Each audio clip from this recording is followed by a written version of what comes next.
হযরত হাওয়া আলাইহিস সালাম কি নবী ছিলেন এবং নারীদের মর্যাদা কি তাহলে কম? এসব প্রশ্নের উত্তর জানতে হলে আমাদের ফিরে যেতে হবে সৃষ্টির একবারে সূচনায়, যখন আল্লাহ তাআলা প্রথম মানব হযরত আদম আলাইহিস সালামকে সৃষ্টি করলেন এবং তার সঙ্গিনী হিসেবে সৃষ্টি করলেন হাওয়া আলাইহিস সালামকে।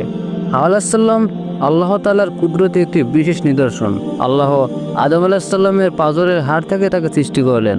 এটি কোনো অসম্মানের বিষয় নয়। হাদিসে এসেছে নারীকে পাঁজরের হাড় থেকে সৃষ্টি করা হয়েছে। এটি বোঝায় নারী পুরুষের সঙ্গিনী, তার সৌন্দর্য, কোমলতা ও পারিবারিক শান্তির উৎস।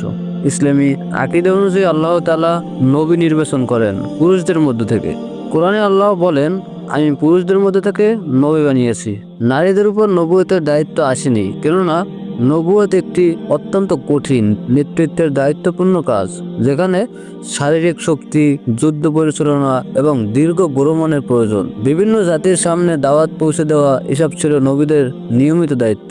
নারীদের আল্লাহ তাদেরকে পরিবার, সন্তান লালন এবং সমাজ গঠন শিক্ষা এসব মহৎ দায়িত্বের জন্য সৃষ্টি করেছেন। তাই নবুয়ত না পাওয়া নারীকে কম মর্যাদা বানায়নি। হযরত হাওয়া আলাইহিস সালামের সবচেয়ে বড় সম্মান হলো তিনি সমগ্র মানব জাতির মা। আজ পৃথিবীর প্রতিটি মানুষ তার সন্তান। ইসলামে মাতৃত্ব, স্ত্রী হিসাবে দায়িত্ব পালন, পারিবারিক শান্তি এসবের সর্বোচ্চ উদাহরণ তিনি। আল্লাহ তাকে দিয়েছেন সম্মান, মর্যাদা, রহমত এবং মানব সমাজের সূচনা করার দায়িত্ব।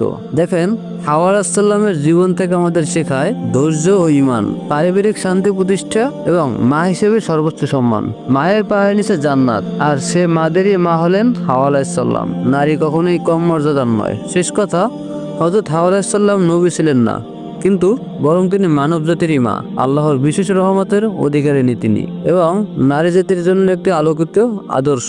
ইসলাম নারীদের উচ্চ মর্যাদা দিয়েছেন, তাদের কোমলতা, দায়িত্ব, পারিবারিক ভূমিকা সবকিছুতেই অত্যন্ত সম্মানের সঙ্গে প্রতিষ্ঠা করেছেন। আসুন আমরা হাওয়া আলাইহিস সালামের জীবনী থেকে শিক্ষা নেই। ধৈর্য, ঈমান, আনুগত্য এবং পারিবারিক শান্তি এবং আল্লাহর পথে, সুন্নাহর পথে নিজেদের জীবন গড়ার চেষ্টা করি।